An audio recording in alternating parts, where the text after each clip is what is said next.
ನಾನು makeup academy open ಮಾಡಾದ್ಮೇಲೆ 3 ಮಂತ್ಸ್ಗೆ ಅದು ಕ್ಲೋಸ್ ಮಾಡೋವಂಥ ಪರಿಸ್ಥಿತಿ ಬರುತ್ತೆ ಅಂತ ನಾನು ಯಾವತ್ತೂ ಅಂದ್ಕೊಂಡಿರಲಿಲ್ಲ.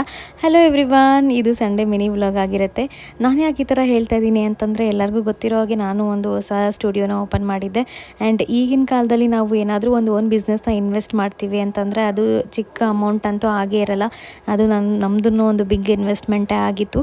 ಬಟ್ ಆದ್ರೂ ನನಗೆ ಫಸ್ಟ್ ಮಂತಿಂದ 4th ಮಂತ್ಸ್ವರೆಗೂ ನಾನು ಯಾವುದೇ ಒಂದು ಕೆಲಸ ಮಾಡುವಂಥ ಪರಿಸ್ಥಿತಿಯಲ್ಲಿ ನಾನು ಇರಲಿಲ್ಲ. ಮನೇಲೂ ಕೂಡ ತುಂಬ ಅಪೋಸಿಟ್ ಮಾಡಿದ್ರು, ರೆಸ್ಟ್ ಮಾಡು ಅಂತ. ಮತ್ತು ನನ್ನ ಬಾಡಿನೂ ಸಪೋರ್ಟ್ ಮಾಡಲಿಲ್ಲ. ನಾನು ತುಂಬ ಸಫರ್ ಆದೆ ಅಷ್ಟು ದಿನಗಳೂ.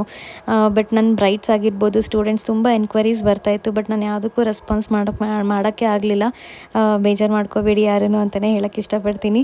ಯಾಕಂದರೆ ಈ ಮೂಮೆಂಟ್ ನಮಗೆ ಮತ್ತೆ ಯಾವತ್ತೂ ಸಿಗೋದಿಲ್ಲ ಅಂತಲೂ ನನಗೆ ಗೊತ್ತು. ಈ 9 ತಿಂಗಳು ಪ್ರತಿ ಹೆಣ್ಮಕ್ಳಿಗೂ ಕೂಡ ತುಂಬ ಇಂಪಾರ್ಟೆಂಟ್ ಆಗಿರುತ್ತೆ. ಈ ದಿನಗಳಲ್ಲಿ ನಾವು ತುಂಬ ಪೀಸ್ಫುಲ್ಲಾಗಿ, ಸ್ಟ್ರೆಸ್ ಇಲ್ದಿರ, ಟೆನ್ಷನ್ ಇಲ್ದಿರ ನಾವು ಆರಾಮಾಗಿದ್ದಷ್ಟು ನಮಗೆ, ನಮ್ಮ ಬೇಬಿಗೆ ತುಂಬ ಒಳ್ಳೆಯದು.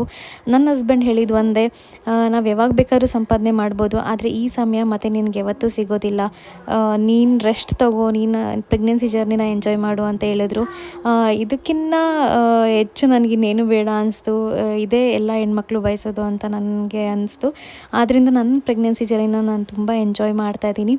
ನೀವು ಇದೇ ಥರ ಸ್ಟ್ರೆಸ್ ಇಲ್ದಿರ ನಿಮ್ಮ ಪ್ರೆಗ್ನೆನ್ಸಿ ಜರ್ನಿನ ಕಂಟಿನ್ಯೂ ಮಾಡಿ. ಥ್ಯಾಂಕ್